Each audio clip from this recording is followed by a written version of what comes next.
Welcome back to another edition of Bearcat Chats. I'm Jacob Wilkins, and as we discuss dining services, food today, pleasure to be joined by Jim Ruoff, who is the district manager for Sodexo, oversees Binghamton University Dining Services, and Yuhan Bae, who is a senior and most recently the president of the Binghamton University Student Culinary Council, and now a senior advisor, big time roles. Jim, Yuhan, thank you for joining me. Oh, thanks for having us, Jacob. Thanks for having us, Jacob. Yeah. Of course, of course. Tell me, Jim, let's start with you and let's get right to it. You know, folks complain. They're not thrilled with some of the things dining services wise. What are the actions that you guys have been taking to try to address those concerns? Yeah, no, it's been interesting, Jacob. You know, ever since this hit in March and we had to go into a quick shutdown, and then in April, we've been working on a plan to try to feed our community safely, you know, and we're doing a lot of things that aren't comfortable for us. We're pre-packaging meals. We're worried about getting people through quickly and safely. And we can't focus as much on the variety as we have in the past. And what we did is we based this on our data from last year. You know, at 6 o'clock in our resident dining halls, we'll serve usually over 3,000 meals in that hour. Now, you know, oh, well, why aren't you doing this, that? Because we need to feed a lot of people in a short amount of time, and we need to do it safely. So we're pre-packaging meals, we're pre-packaging choices and all this, and we're doing it for safety. And I'll never apologize to work for our student safety.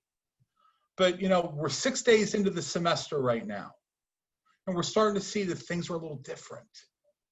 You know, we talked to the Student Culinary Council yesterday about some ideas they had, and we talked to them that for our hot lines, our entree lines, and our simple servings, and our kosher corner starting this Thursday, we're going to let students choose entrees and sides. We're not going to be pre-packaging all the meals. Why? Because we can. The difference is with virtual classes. I don't know, Yuhan, how many live classes do you have on campus right now?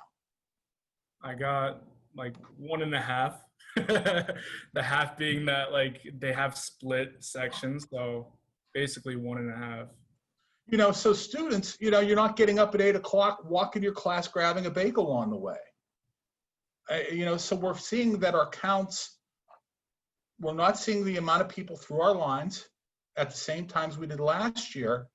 And yet when they are through our lines, they're purchasing more, they're hungrier, they haven't had those snacks all day. So we want to try to find some more ways to satisfy them. And starting this Thursday, 8 days into the academic semester, we're going to try to move these stations back so there's more choices for our students. And Yuhan, you know, I think the student perspective is, all right, I understand the safety, but I don't want to sacrifice quality and value. From your perspective, what are the ways that can be accomplished? I think, first of all, just being on campus is a blessing in itself. Just talking to people from other schools where their schools have been shut down, they can't even be on campus. They can't even be around their friends and enjoy, you know, this semester. And I think first and foremost, as Jim said, is the safety aspect of it, you know, and if you look at other campuses as well, they're going through the same issues. It's not just Binghamton, it's all across the country and potentially all across the world. And I personally think Binghamton has done a really great job. And I know for a fact that the dining administrators have worked really hard over the summer, while some of us were, you know, going to the beach or hanging out, right?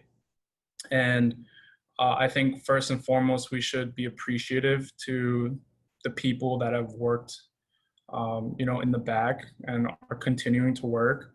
So I just hope, you know, from just a student perspective that we could be more appreciative of what we got, and that we're not the only ones sacrificing just a little bit. It's that everybody is.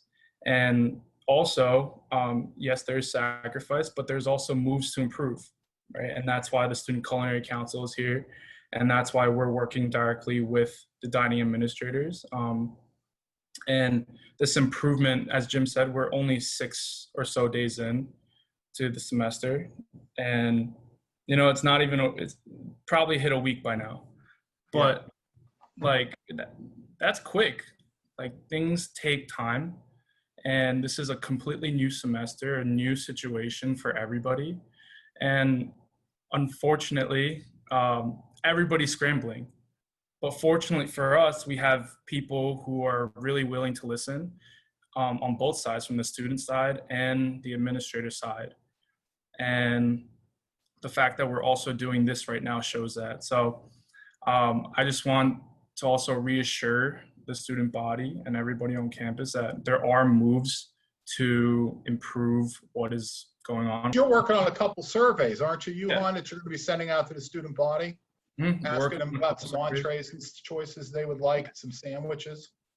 Yeah. So as Jim mentioned, one of the things that was brought up in our meeting was the salads, right? Mm-hmm. So right now the salads are completely prepackaged as is, and you just buy a salad however it's given. But something that was brought up from our side was, why don't we have different options? For example, like corn, different like corn, lettuce, spinach.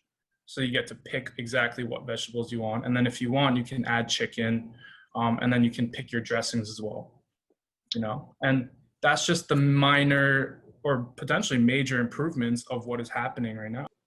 Yeah, we tried to explain to the Student Culinary Council too. They had some really great ideas about things they want to see. And, our first focus was getting open. Now we're there. We heard a lot from the vegetarians, right, Yuhan, about some choices. So we've augmented those choices in the last 4 days. And now we're going to be working on a la carte for our 3 big lines so students can make more choices. And Jim, I want to get to, we talked about the things that Yuhan and the students and the communication, which I think is excellent. It's clear you guys are being nimble. I want to address parents' concerns. What's your message to parents to calm some of their concerns? Yeah, no, and number one thing I'm going to say, and I've said this before on video, I'm a parent. Yesterday, my daughter, who's a freshman at a school in Pennsylvania, was put into quarantine because of some actions of her suite mates. For 14 days, she's going to have meals delivered to her. And it's wrenching. I get it, parents. I really do. So I understand your concern and where they're coming from. When we're talking about portions, we haven't reduced our portion size in any way, shape, or form. We haven't changed the way we price. But what we have done is we've packaged it differently, which doesn't always work the best. Like I said, I'm paying 80 cents for broccoli that last year, because it's part of a plate that last year I would never have gotten. So that extra money, if I see salmon, and a parent I talked to yesterday, great conversation with them, you serve mashed potatoes with salmon. Who would get that? Well, everybody who bought the salmon got it, frankly. But now you'll be able to make those choices. And if you want 2 pieces of salmon, you'll be able to get that instead of all the sides that go with it. Variety helps costs. So we're able to now, because of the volume of meals we're serving and at the times we're doing, to add in some of that variety, which is going to lower the cost. And the portions are going to be the same as always, but your students are going to be able to manage their money better because they'll be able to choose what they're getting. Right, Yuhan? I hope that explains it well. Mm-hmm. I mean, that also just goes back to the system that we originally had in Binghamton compared to just a buffet, like just the swipe system. Yeah. You get to pick what you want. And that's, as Jim said, what we were trying to go back into. But yeah, I just want to reiterate that it's just a process. And as a student, yes, we're impatient. We are, because we want things right then and there to happen right then and there. But, I guess from a different perspective of it, everyone's going through a really tough time. And We just ask for a little bit of patience and just understanding that things are moving, things are happening. Let's, Jim, in our closing moments, though, focus even just the next month. Yeah. What are the biggest things quantifiably that you're looking forward to working on that can be adjusted? Yeah, absolutely. As I said, is number one, introducing a la carte pricing and choices back to the three biggest stations on our residence dining: entree lines, kosher corner, simple servings. Variety, it's going to help with variety, it's going to help with pricing, and we hope that we can still maintain our safe throughput. I'm going to have to ask the community to make sure they're watching their social distancing to help us with this. That's number one. Number two, mobile ordering in retail. We're this close to rolling it out. It's working on the back end, and I wanted it a week ago. That's going to happen within the next week. So that's going to be number two. And then a few of the things that we want to do also is the salad that the SEC has proposed. 3 choices with some 3 different options to put in it so you can customize your salad more. And then number 4 is probably add some snacking options. We've heard so much about not being able to buy a pint of Ben & Jerry's. Those little things, that pint of Ben & Jerry's, that bag of chips, the things like that they're used to getting, we were concerned about how that would slow the throughput through the lines. But I'm thinking that we're going to be able to add that in. So those are the 4 big things I think we're going to see. So yeah, the Student Culinary Council came in with 3 deliverables, and Jim, you mentioned 2 of them, which is a salad, and we all just like the surveys, right? But the third one that we proposed, the third deliverable that we proposed, was about the environmental impact of the packaging, and I feel like that is such an important aspect that a lot of people aren't really talking about. And as a college campus, as a college group, we want to focus more on that as well. So our last deliverable is going to be working with physical facilities ideas, which is just another sustainable group on campus, and potentially the city to figure out, what is the throughput of recycling.